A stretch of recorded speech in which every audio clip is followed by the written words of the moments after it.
Hello, welcome to my YouTube channel medico study in Gujarati. તો આજે આપણે જોવાના છીએ લેબ ટેકનિશિયનની પરીક્ષામાં પૂછાતા મોસ્ટ ઇમ્પોર્ટન્ટ પ્રશ્નો. હમણાં તમને ખબર હશે કે ટૂંક જ સમયમાં મહાન એસએમસી એટલે કે સુરત મહાનગરપાલિકા દ્વારા જે એક્ઝામ લેવાની છે લેબ ટેકનિશિયનની ભરતી માટે, જેનો પગાર હશે 40,000ની આજુબાજુ સ્ટાર્ટિંગ પગાર હશે અને સરકારી નોકરી છે. સુરત મહાનગરપાલિકા દ્વારા 100 જગ્યા માટે પરીક્ષા લેવાની છે. આના ફોર્મ છે કદાચ 1.5-2 વર્ષ પહેલા ભરાણા હતા, 2-3 વર્ષ પહેલા. પણ એની પરીક્ષા અત્યારે છે આવતી 5 તારીખે, 5/4/2026 ના રોજ લેબ ટેકનિશિયનની 100 જગ્યા માટે પરીક્ષા છે. તો એમાં કેવા કેવા પ્રશ્ન પૂછાય અને એમાં પણ ખાસ મોસ્ટ આઈએમપી પ્રશ્ન, કે આ પ્રશ્ન તો અવારનવાર જ્યાં જ્યાં પરીક્ષા લેબ ટેકનિશિયનની લેવાતી હોય ત્યાં અવારનવાર આવા પ્રશ્ન પૂછાતા હોય છે. તો એના ઉપરથી આપણે એક છે એ ઇમ્પોર્ટન્ટ ક્વેશ્ચન છે એની એક આપણે પીડીએફ બનાવેલી છે અને પ્રશ્નો અલગ કરેલા છે. તો આજે આપણે સમજશું અને જોઈશું કે કયા કયા પ્રશ્ન છે જે વારંવાર પરીક્ષામાં પૂછાય છે. તો તમારે પાસ થવામાં સરળ રહે. જો તમારે ગવર્મેન્ટ જોબ જોતવી હોય કાયમ માટે, તેની માટે આ સુવર્ણ તક છે, ગોલ્ડન ચાન્સ છે. તો આ વિડીયો છે પૂરેપૂરો જોજો અને સમજજો અને યાદ રાખજો કે કયા કયા પ્રશ્ન છે જે વારંવાર પૂછાય છે. તો જો તમે આ પ્રશ્નો છે એ અત્યારે તમને આવડી જાય તો પરીક્ષામાં તમારે એટલું ઈઝી બને અને તમારે છે ગવર્મેન્ટ જોબ મળી શકે. તો ચાલો શરૂ કરીએ. પહેલો પ્રશ્ન છે, નીચેનામાંથી કયું નેચરલ એન્ટીકોએગ્યુલન્ટ છે? નેચરલ એન્ટીકોએગ્યુલન્ટ, ઈડીટીએ, એસીડી, ડબલ ઓક્ઝેલેટ કે હિપેરિન? નીચેનામાંથી કયું એવું છે કન્ટેન્ટ કે જે નેચરલ એન્ટીકોએગ્યુલન્ટ છે? નીચેનામાંથી કયું નેચરલ એન્ટીકોએગ્યુલન્ટ છે? તેનો સાચો જવાબ છે ઓપ્શન ડી, હિપેરિન. હિપેરિન છે એ આપણા શરીરમાં જ છે એ બને અને એનું શું કામ હોય તો એ છે આપણા શરીરમાં જે છે એ લોહી જામી ન જાય એના માટે છે એ હિપેરિન હોય, જેથી એ એન્ટીકોગ્યુલન્ટ નું કામ કરે કે આપણા શરીરમાં છે એ લોહી જામી ન જાય. લોહી જામી જાય તો છૂટું પડી જાય. તમને ખબર હશે કે કોઈ પણ વ્યક્તિ ડાયાલિસિસ કરાવતું હોય તો એને છે ઘણી વખત હિપેરિન આપતા હોય છે. શું કામ? કોઈ ધારો કે કોઈને એટેક આવ્યો હોય, હાર્ટ એટેક આવ્યો હોય, સ્ટ્રોક આવ્યો હોય, તો એને છે ઘણી વખત હિપેરિનના ઇન્જેક્શન આપતા હોય. શું કામ આપતા હોય? કે જે એટેક શું કામ આવે? તો આપણા હૃદયમાં કાંઈ પણ ગાંઠ થઈ જાય, મતલબ કે એવો બ્લોક બ્લોક લાગી જાય, ચરબીનો જે છે એ બ્લોક છૂટો પડે અને એ હૃદયની નળીઓમાં ફસાય, એના હિસાબે જે બ્લોક લાગી જાય તો એટેક આવે. હવે એ છે એ જે ક્લોટ થઈ ગયો એ ક્લોટને તોડવા માટે શું ઇન્જેક્શન અપાય? હિપેરિન. એવું જ આપણા શરીરમાં પણ હિપેરિન હોય છે. એટલે નેચરલ કોઇગ્યુલેન્ટ કયું છે? તો એનો સાચો જવાબ છે હિપેરિન. બીજો પ્રશ્ન, ફિલારિયલ વોર્મને ડિટેક્ટ કરવા માટે ક્યારે લોહી લેવું જોઈએ? એનો આઈડિયલ સમય શું છે કે કયા સમયે તમારે લોહી લેવું જોઈએ? જો તમે છે એ કોઈ વ્યક્તિને, તમને એવું લાગતું હોય કે આ ડોક્ટરને એવું લાગે કે આ વ્યક્તિને ફિલારિયા છે, એ ફિલારિયલ પેરાસાઇટ છે, એને અસર કરી હોય, તો એ ફિલારિયાસિસ રોગ ગોતવા માટે તમારે છે ને બ્લડ સેમ્પલ લેવાનું હોય. તો બ્લડ સેમ્પલ આઈડિયલી ક્યારે લેવું જોઈએ? આખો દિવસમાં આમ તો તમે ગમે ત્યારે લઈ શકો, પણ તમારે જો પોઝિટિવ ગોતવા હોય કે એકદમ ચોક્કસ નિદાન કરવું હોય કે તમારાથી જરા પણ ભૂલ ન રહી જાય, તો એનો આઈડિયલ ટાઈમ શું છે? તો એનો આઈડિયલ ટાઈમ છે રાતના 10 થી 2 વાગ્યા સુધી, મધ્યરાત્રિ સુધી, 2 વાગ્યા સુધી, 10 PM થી 2 AM. એવું શું કામ કે રાત્રે જ લોહી લેવાનું? આવું તમે પેલી આવું બધા રોગમાં એવું નહીં હોય. બધામાં આખો દિવસ તમે કોઈ લેબોરેટરીમાં કામ કરતા હશો તો તમને ખબર હશે કે આખો દિવસમાં ગમે ત્યારે તમે લોહી લ્યો. વધુ ભાગ ક્યારે લ્યો? તો કે ફાસ્ટિંગ ટાઈમમાં લ્યો. પેશન્ટ 12 કલાક ભૂખ્યું રહે અને પછી તમે લેતા હોય, કારણ કે પેરામીટર છે એ ખાવાના હિસાબે આડાવડા ન આવે અને સારા, એકદમ સારા રિપોર્ટ આવે, જે એની જે એક્ઝેક્ટ વેલ્યુ હોય એ આવે, એના માટે તમે શું કરતા હોય તો કે 12 કલાકનું ફાસ્ટિંગ કરાવતા હોય ને સવારે ભૂખ્યા પેટે લેતા હોય. પણ ફિલારિયાસિસ રોગમાં ફિલારિયા વોર્મ શોધવા માટે એને કેમ રાત્રિના સમય લેવું પડે? તમે જે આ ફિલારિયલ વોર્મ હોય ને, જે આ પેરાસાઇટ હોય એક, તો આ જે પેરાસાઇટ હોય એ મનુષ્યમાં ઘણી વખત છે ડીપ ટિશ્યુમાં રહેતા હોય, ઘણી વખત કેવું હોય કે લંગ્સમાં રહેતા હોય અને રાત્રિના સમયે લોહીમાં ફરતા હોય. રાત્રિના સમયે લોહીમાં ફરે. હવે તમે ધારો કે દિવસે લ્યો તો આ છે એ ડીપ ટિશ્યુમાં હોય, જેમ કે લંગ્સમાં હોય, ફેફસામાં હોય. તો ત્યારે તમે કઈ ફેફસામાંથી તો કઈ નથી બાયોપ્સી લેતા. તો આ ફિલારિયલ વર્મ છે પકડાય છે નહીં. તો એના માટે શું કરવું? તો કે જ્યારે રાત્રિના સમયે જ્યારે એ લોહીમાં ફરશે, બ્લડ સ્ટ્રીમમાં આવશે બહાર, ત્યારે તમે લોહી લેશો એટલે તમને એક્ઝેક્ટ ખબર પડી જશે કે આમાં પોઝિટિવ છે કે નહીં. તો સારો ટાઈમ કયો છે? તો કે 10 PM થી 2 AM. મતલબ યાદ રાખવાનું કે રાત્રિના સમયમાં મધ્યરાત્રિ સુધી લેવામાં આવે છે. એટલે ઘણી વખત તમે જોયું હશે કે ખાસ આપણે ગુજરાતમાં તો ઓછા કેસ જોવા મળે, પણ ગંગા નદીના કિનારે ગંગા ત્રિપુરા ડેલ્ટા આજુબાજુ જે ગંગા યમુના ડેલ્ટા છે, ત્રિપુરા ડેલ્ટા છે, એ સોરી બ્રહ્મપુત્ર નદી, તો એની આજુબાજુ છે ને આ ફિલારિયા છે, ફિલારિયાસિસ રોગ વધુ જોવા મળે. તો એ બાજુ છે એ રાત્રિના સમયે કેમ્પેન કરવામાં આવે કે ઘરે ઘરે જઈને એવા સસ્પેક્ટ લાગતા કેસ હોય એનું રાત્રે લોહી લેવામાં આવે.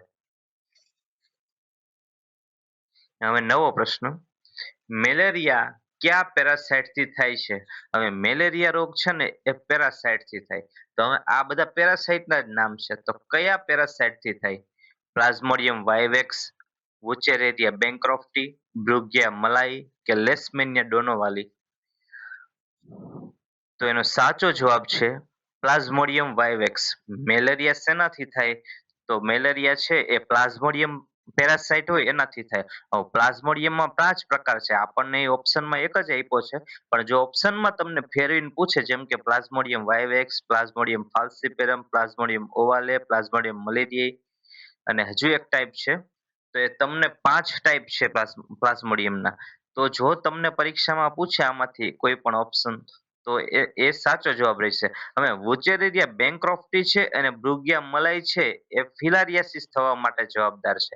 હમણાં આપણે જોયું ને કે ગુજરાતીમાં શું કહેવાય, હાથી પગો. તો એ હાથી પગો, એમાં હાથી જેવો પગ થાય, આખો પગ છે હાથી જેવો થઈ જાય. જેમ હાથીનો પગ કેટલો જાડો હોય એવી રીતે મનુષ્યનો પગ એટલો જાડો થઈ જાય. કારણ કે જે આ પેરાસાઇટ હોય ને એ લિમ્ફેટિક વેસલમાં હલવાઈ જાય અને પછી પગ એથી ઉપર જઈ જ ન શકે, એટલે તમારા પગમાં છે એ ફૂલાવાની શરૂઆત થાય અને પગ છે હાથી જેવો થઈ જાય. તો એ વુચેરેરિયા બેન્ક્રોફ્ટી અને બ્રુગિયા મલાઈ છે એ શેના પેરાસાઇટ છે? તો કે ફિલારિયાસિસ, હાથી પગાના. હવે લેશમેનિયા ડોનોવાલી છે એનાથી શું થાય? તો એનાથી થાય લેશમેનિયાસિસ રોગ થાય, કાલા આઝાર લેશમેનિયાસિસ. એટલે મેલેરિયા કયા પેરાસાઇટ થી થાય? તો કે પ્લાઝ્મોડિયમ વાઇવેક્સ. નવો પ્રશ્ન: નીચેનામાંથી કયા બેક્ટેરિયાને ગ્રો થવા માટે ઓક્સિજનની જરૂર પડે છે? હવે કયા બેક્ટેરિયા એવા છે કે જેને વિકાસ થવો હોય, વધુ વિકાસ થવો હોય, તો એને માટે કયા ઓક્સિજનની જરૂર પડે એવા કયા બેક્ટેરિયા છે? એનેરોબિક, એરોબિક, કાર્બોક્સિફિલિક કે ઓબ્લિગેટ? તો એનો સાચો જવાબ છે એરોબિક. હવે જે એરોબિક બેક્ટેરિયા હશે, તો એરોબિક બેક્ટેરિયાને ગ્રો થવા માટે, મલ્ટીપ્લાય થવા માટે ઓક્સિજનની જરૂર પડશે. એનએરોબિક બેક્ટેરિયા હશે એને ઓક્સિજનની જરૂર પડશે નહીં, પણ એરોબિક હશે એને ઓક્સિજનની જરૂર પડશે. હવે ધારો કે તમને પૂછે કે કયા બેક્ટેરિયાને ગ્રો થવા માટે ઓક્સિજન જરૂર પડતી નથી, તો એના માટે એનો જવાબ આવશે એનેરોબિક. એટલે જો ફરી થોડા થોડા ફેરવીને ક્વેશ્ચન પૂછે તો પણ તમને આવડે છે. જો તમે ગોઈખું ન હોય તો આવડે, પછી ગોઈખું જ હોય તો ન આવડે, પણ આવી રીતે થોડુંક સમજીને કરશો તો આવડશે. નવો પ્રશ્ન: ABO બ્લડ ગ્રુપની શોધ કોણે કરી હતી? હવે જે અત્યારે આપણે જે હાલમાં જે આપણે બ્લડ ગ્રુપની જે સિસ્ટમ ચાલે છે કે એ એ પોઝિટિવ, એ બી, બી અને ઓ, આ ચાર જાતના છે એ બ્લડ ગ્રુપ છે. તો આની શોધ કોણે કરી હતી? વેનર, વિલિયમ હાર્વે, કાર્લ લેન્ડસ્ટેનર કે ડેનિસ? કયા વૈજ્ઞાનિકે, કયા સાયન્ટિસ્ટ આની શોધ કરી હતી? તો એનો સાચો જવાબ છે કાર્લ લેન્ડસ્ટીનર. કાર્લ લેન્ડસ્ટીનરે શોધ્યું હતું કે મોટા ભાગના મનુષ્યમાં છે એ એબીઓ બ્લડ ગ્રુપ હોય છે, મતલબ કે કોઈને એ પોઝિટિવ કે એ નેગેટિવ હોય, કોઈને બી પોઝિટિવ કે બી નેગેટિવ હોય, કોઈને એબી પોઝિટિવ કે એબી નેગેટિવ હોય અને કોઈને ઓ પોઝિટિવ હોય કે કોઈને ઓ નેગેટિવ હોય. હવે ઘણી વખત આમાંથી તમને એવો પણ પ્રશ્ન પૂછી શકે કે યુનિવર્સલ ડોનર કોણ? તો જે ઓ નેગેટિવ હોય એ યુનિવર્સલ ડોનર હોય. તમને એમ પૂછે કે યુનિવર્સલ એક્સેપ્ટર કોણ છે, બધાયનું કોણ લોહી લઈ લે, તો એનો એ છે એબી પોઝિટિવ. એબી પોઝિટિવ છે એ રિસીવર છે, યુનિવર્સલ રિસીવર કે કોઈ પણનું લોહી એને ચાલે. અને ઓ નેગેટિવ છે યુનિવર્સલ ડોનર છે ને બધા વ્યક્તિને એ લોહી દઈ શકે. નવો પ્રશ્ન, નીચેનામાંથી કયા એન્ટીબોડી પ્લાસેન્ટા ક્રોસ કરી શકે છે? આઈજીજી, આઈજીએમ, આઈજીએ કે આઈજીઈ? હવે નીચેનામાંથી એવા કયો એન્ટીબોડી છે કે જે પ્લાસેન્ટા ક્રોસ કરી શકે? મતલબ કે માતામાં જે એન્ટીબોડી હોય એમાંથી પ્લાસેન્ટા ક્રોસ કરીને બાળકને જે અંદર ફિટસ હોય ફિટસને મળે. તો એનો સાચો જવાબ છે આઈજીજી. હવે આઈજીજી છે ને ઇમ્યુનોગ્લોબ્યુલિન જી, આઈજીજી છે એને પેસિવ ઇમ્યુનિટી પૂરી પાડે. મતલબ કે બાળકને છે જન્મથી જ મળેલી હોય આ ઇમ્યુનિટી છે. એનું કામ શું હોય? તો કે રોગ પ્રતિકારક શક્તિ તમારી વધારે, કોઈ પણ બહારના બેક્ટેરિયા વાયરસ આવે તો એની સામે રક્ષણ આપે, એની સામે ફાઇટ કરે. તો ભગવાને એવી રચના કરી કે માતાના જે એન્ટીબોડી હોય એ જ છે એ બાળકને મળે, પ્લાસેન્ટા ક્રોસ કરીને ફિટસને મળે. એટલે ફિટસ શું થાય કે ફિટસ છે એની ઇમ્યુનિટી સારી થાય અને એ રોગ સામે ફાઇટ કરી શકે. તો કયા એન્ટીબોડી? આઈજીજી. અને આ ઇમ્યુનિટી મળે માતા તરફથી એને શું કહેવાય? તો એને કહેવાય પેસિવ ઇમ્યુનિટી. હવે જો તમને છે તમે બહારથી તમે ધારો કે તમને કોઈ બહારથી તમને ઓરી રોગ છે, એ ઓરી રોગના જે વાયરસ છે એ તમને તમારા શરીરમાં પ્રવેશે છે અને તમારા શરીર એની સામે એન્ટીબોડી બનાવે છે, તો એને કહેવાય એક્ટિવ ઇમ્યુનિટી. પણ તમને માતા તરફથી ઓલરેડી આઈજીજી એન્ટીબોડી બનેલા જ છે, મળેલા જ છે, એટલે તમારે બનાવવાની જરૂર પડતી નથી. તો એને શું કહેવાય? Passive immunity. કારણ કે તમને બાપ દાદા તરફથી તૈયાર મળેલું છે. ધારો કે તમે છે પૈસા, તમારા પપ્પા પૈસા વાળા હોય અને તમને બંગલા ગાડી ને બધું તૈયાર મળે જ તે, તો એને શું કહેવાય? એને પેસિવ ઇમ્યુનિટી કહેવાય. કે તમારે જે બાપ દાદાનું મળ્યું એ જ તમારે સાચવવાનું છે, એટલે તમારે કઈ ઉપાધિ નથી. પણ ધારો કે તમારે શૂન્યમાંથી શરૂઆત કરવાની છે, બાપ દાદા તરફથી ખાલી તમને એક મકાન મળ્યું છે નાનું એવું ઓયડી, પણ તમારે બંગલો બનાવવો હોય, ગાડી લેવી હોય, તો તમારે તમારી રીતે ડેવલપ થવું પડશે, તમારી રીતે કમાવવું પડશે. એને શું કહેવાય? Active immunity. તમે કમાણા, ઓલું તમને બાપ દાદા તરફથી મળ્યું. નવો પ્રશ્ન, નીચેનામાંથી આરબીસી ડાયલ્યુટિંગ ફ્લુઇડ કયું છે? હેંગલમેન્સ ફ્લુઇડ, દેસાઈસ ફ્લુઇડ, ટર્ક્સ ફ્લુઇડ કે રીસ એકર ફ્લુઇડ સોલ્યુશન? નીચેનામાંથી આરબીસી ડાયલ્યુટિંગ ફ્લુઇડ કયું છે? તેનો સાચો જવાબ છે ડેસિસ ફ્લુઇડ, અથવા તો ડાયસિસ ફ્લુઇડ કહી શકો, અથવા તો ડિસિસ ફ્લુઇડ કહી શકો. તો હવે ડેસિસ ફ્લુઇડ છે એ આરબીસી ડાયલ્યુટિંગ ફ્લુઇડ છે. તમારે જ્યારે આરબીસી નું માપ કરવાનું હોય, જ્યારે મેઝરમેન્ટ કરવાનું હોય, ત્યારે કયા ફ્લુઇડની જરૂર પડે? તો કે ડેસિસ ફ્લુઇડ. નવો પ્રશ્ન, માઇકોબેક્ટેરિયમ ટ્યુબરક્યુલોસિસ બેક્ટેરિયાને ઓળખવા માટે કયા સ્ટેઇનની જરૂર પડે? ટીબી ના બેક્ટેરિયા, કોઈ પણ વ્યક્તિને ટીબી થયો હોય તો એના શરીરમાં કયા બેક્ટેરિયા હોય? તો કે માઇકોબેક્ટેરિયમ ટ્યુબરક્યુલોસિસ. હવે આ ટીબી ના બેક્ટેરિયા છે, યાદ રાખો, ટીબી ના બેક્ટેરિયા માઇકોબેક્ટેરિયમ ટ્યુબરક્યુલોસિસ. તો હવે ઈ બેક્ટેરિયા છે એને તમારે છે ઓળખવા તો પડશે ને કે આ વ્યક્તિને ટીબી થયો છે. તો એ બેક્ટેરિયા તમે એનું ગળફા લઈશો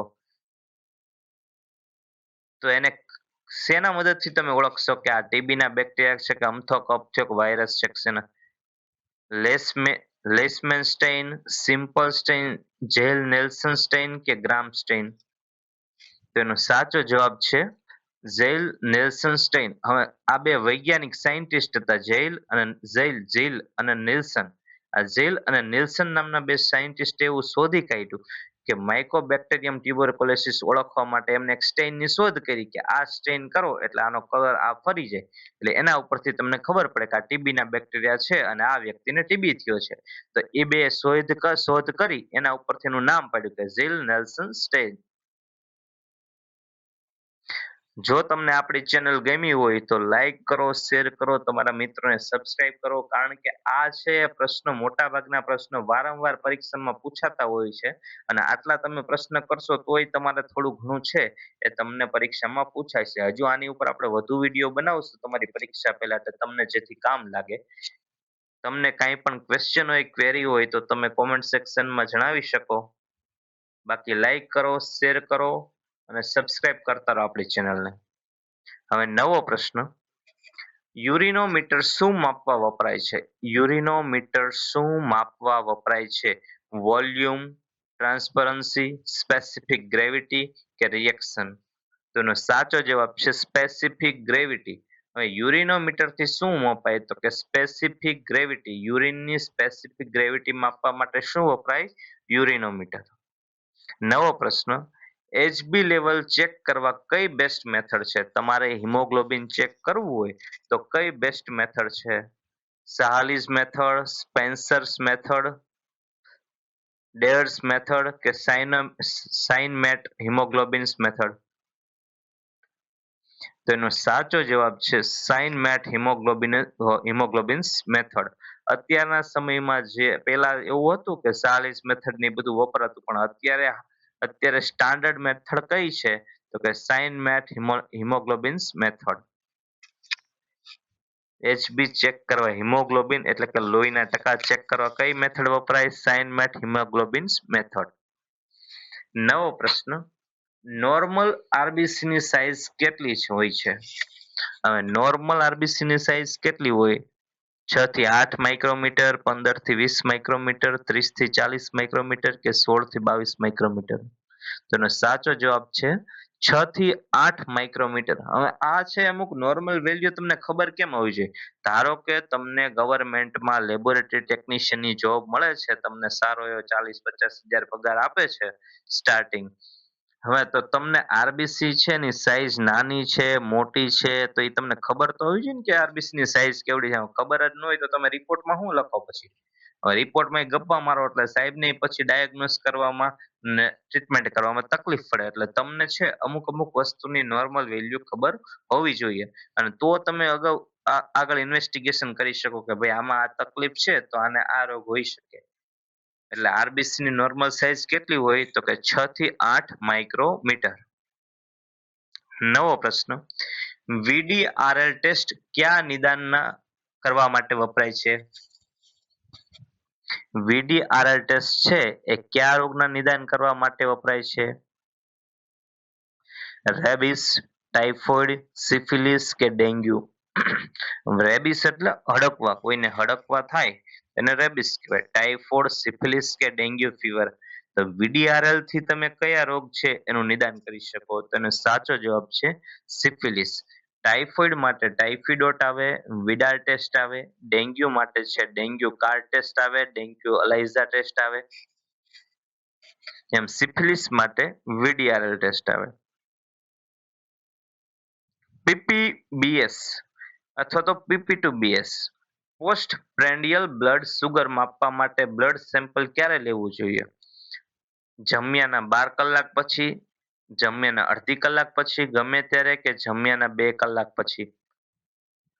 હવે પીપી2બીએસ એટલે શું? તો કે પોસ્ટ પ્રેન્ડિયલ. પ્રેન્ડિયલ એટલે શું? કે જમ્યા પછીનું, પ્રેન્ડિયલ જમ્યા પછીનું બ્લડ સુગર. તો પોસ્ટ પ્રેન્ડિયલ એટલે તમને એક એના ઉપરથી તો ખબર પડી જાય શબ્દ આવડતો હોય તો, કે પ્રેન્ડિયલ એટલે જમ્યા પછીનું. તો જમ્યા પછીનું બ્લડ સુગર ક્યારે માપવું જોઈએ? તો જમ્યાના 2 કલાક પછી છે એ તમારે બ્લડ સુગર લેવું જોઈએ, જેથી તમારું છે એ સચોટ નિદાન આવે અને બ્લડ સુગર છે એની વેલ્યુ સાચી આવે.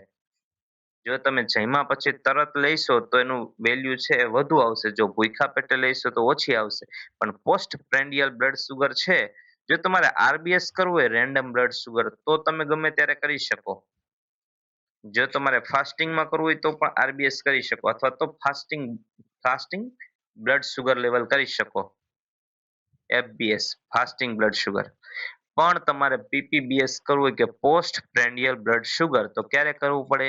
તો કે જમ્યાના 2 કલાક પછી. એટલે તમે લેબોરેટરીમાં જે કામ કરતા હોય તને ખબર હશે કે તમે સવારે પેલા ભૂખ્યા પેટે કરાવી લો, એટલે એફબીએસ કરી લ્યો કે ફાસ્ટિંગ બ્લડ શુગર કરી લ્યો. અને પછી એમને કયો પેશન્ટને કે તમે નાસ્તો કરીને હવે છે ને અત્યારે 8 વાગ્યા નાસ્તો કરીને હવે તમે 10 વાગ્યા પાછા આવજો. તો એ શું છે? પીપી ટુ બીએસ છે. અને જે તમારે સવારે ભૂખ્યા પેટે જે કરો એ શું છે? એફબીએસ છે. તો આવું તો અડધું જે નોકરી કરતા હોય એને આવી તો ખબર હોવી જ જોઈએ. એના માટે એને તૈયારી કરવાની જરૂર નથી. જો થોડુંક મગજ દોડાવતા હોય તો એને આવું આવડતું હોય. પણ નકરા જો ખાલી સેમ્પલ જ લે કરતા હોય ભરાવીને લોહી લઈને એમ સમજતા હોય કે આપણે બધું થઈ ગયું, આપણે થઈ ગયું, ને પછી એનો ફ્રેન્ડ છે બધું મશીનમાં રન કરતો હોય, એટલે આ ભાઈને કઈ ખબર પડતી નહીં કે શું પીપી ટુ બીએસ ને શું એફબીએસ ને કેમ થાઇરોઇડ છે ભૂખ્યા પેટર્ન કઈ ખબર પડતી હોય નહીં. જો ધ્યાન દેતા હોય તો ખબર હોય, પણ ડિગ્રી તો આવી ગઈ હોય, પણ ખાલી નકરું લોહી લઈ લઈને છે એ બેહી જતા હોય કે એટલે લોહી લઈ આવે ને પછી ગેમો રમવા માંડે, તો એને આવું કઈ આવડે નહીં. પણ જે ધ્યાન દેતા હોય છે એ ધીમે ધીમે પોતાનામાં ઇમ્પ્રુવમેન્ટ કરતા હોય, આ બધા રિપોર્ટ કરતા હોય, તો એને ઘણા ક્વેશ્ચન છે વાંચવાની જરૂર ન પડે. મેં આમાંથી જે સમજાવ્યા એમાંથી લગભગ 80% તો જે સારું ધ્યાન દેતા હોય અને પોતે રિપોર્ટ કરતા હોય એને આવડતા જ હોય. એટલે થોડુંક પ્રેક્ટિકલ ઉપર ધ્યાન દ્યો તો તમને પરીક્ષામાં પણ આવડે અને પાસ થવામાં ઈઝી પડે. નવો પ્રશ્ન: ગોળ આકારના બેક્ટેરિયાને શું કહે છે? બેસિલાઈ, એક્ટિનોમાઇસેટ્સ, વિબ્રિયો કે કોકાઈ? ગોળ આકારના બેક્ટેરિયા એને શું કહેવાય? તો ગોળ શબ્દ છે એ શેના માટે? કોકાઈ. કોકાઈ ઉપરથી શું આકાર આવ્યો? તો ગોળ આકાર છે એ એ લેટિન વર્ડમાંથી એને શબ્દ આવ્યો કોકાઈ. તો ગોળ આકારના બેક્ટેરિયાને શું કહેવાય? કોકાઈ. નવો પ્રશ્ન: સીએસએફ પ્રોટીન ડિટેક્ટ કરવા કઈ ટેસ્ટ વપરાય છે? CSF cerebro spinal fluid protein. હવે આપણા જે કરોડરજ્જુમાં બ્રેઇનમાં જે સીએસએફ હોય સેરેબ્રો સ્પાઇનલ ફ્લુઇડ, એમાં પ્રોટીન હોય. હવે પ્રોટીનનું વધુ લેવલ હોય એ ડિટેક્ટ કરવા કઈ ટેસ્ટ વપરાય? Hay's test, Smith test, Pandy's test કે heart test? Hay's test, Smith test, Pandy's test કે હાર્ટ ટેસ્ટ? તેનો સાચો જવાબ છે પાંડેસ ટેસ્ટ. હવે નોર્મલ પ્લેટલેટ કેટલા હોય? હવે ધારો કે કોઈ પણ વ્યક્તિને નોર્મલ પ્લેટલેટ કેટલા હોય? તો કે ભાઈ 14,000 થી 15,000, 5 લાખ થી 6 લાખ, 5 લાખ થી 50,000 થી 1 લાખ કે 1.5 લાખ થી 4.5 લાખ પર ક્યુબિક mm. તો નોર્મલ પ્લેટલેટ કેટલા હોય? હવે નોર્મલ પ્લેટલેટ હોય 1.5 લાખ થી 4.5 લાખ પર ક્યુબિક mm. ઘણી તમને એમ થાય કે આ ઘડી વડે નોર્મલ વેલ્યુ કેમ પૂછે? તો ધારો કે કોઈ વ્યક્તિને ડેન્ગ્યુ છે ને એના પ્લેટલેટ છે 1,25,000 છે. મતલબ કે કોઈ પણ વ્યક્તિ તમારી પાસે લોહી એને ફીવર આવે છે ને તમારી પાસે ડોક્ટર સજેસ્ટ કરે છે કે લેબોરેટરીમાં લોહી આપી આવો. હવે ઓછું આવશે, ધારો કે ઓછું આવશે તો તમે છે ડોક્ટરને છે જાણ કરી શકશો કે સાહેબ આનામાં થોડુંક વેરી જેવું લાગે છે અને પ્લેટલેટ ઓછા છે, ભેગા ભેગા આને છે એ ડબલ્યુબીસી પણ ઓછા છે, તો તમે આનો ડેન્ગ્યુનો રિપોર્ટ કરાવવો છે, તો અમે આને આ લોહીમાં મૂકી દઈ જેથી પેશન્ટનું છે એ નવું લોહી લેવું પડે નહીં. તો આવું નોલેજ હોય તો ખબર પડે, બાકી તો જય માતાજી, જે પેશન્ટના રિપોર્ટ આવે એ લખી લખીને મોકલી દેવાના. પણ જો આવું આવડતું હોય તો તમે પણ ઘણી વખત છે એવા કેસ ડિટેક્ટ કરી શકો અને ડોક્ટરને હેલ્પ કરી શકો નિદાનમાં. એટલે નોર્મલ પ્લેટલેટ કેટલા હોય? તો કે 1.5 લાખ થી 4.5 લાખ. હવે કોઈને છે એ પ્લેટલેટ 1 લાખ હોય તો તમે પેશન્ટને કહી શકો કે આને છે એ થ્રોમ્બોસાઇટોપિનિયા છે. જો વધુ હોય તો એને કહેવાય, ઓછા હોય એને કહેવાય થ્રોમ્બોસાઇટોપિનિયા.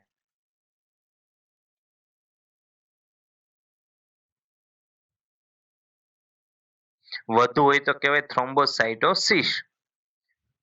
ઈડીટીએ એન્ટીકોગ્યુલન્ટ બોટલનો કલર કોડ શું છે? હવે ધારો કે તમને ખબર હશે કે તમે સીબીસી નું લોહી કરવું હોય, સીબીસી ને બધું કરવું હોય, તો તમે ઈડીટીએ ની જે બોટલ હોય, જે વેક્યુટી હોય, એ વેક્યુટી લેતા હોય અને એમાં છે લોહી જામ ન થતું હોય. તમને ખબર હશે કે એડીટીએમાં હવે K2 માં તમે છે કેસરી કલરમાં તમે બ્લડ લ્યો તો એ ક્લોટ થઈ જાય ને એમાં સીરમ છૂટું પડી જાય થોડાક સમય પછી.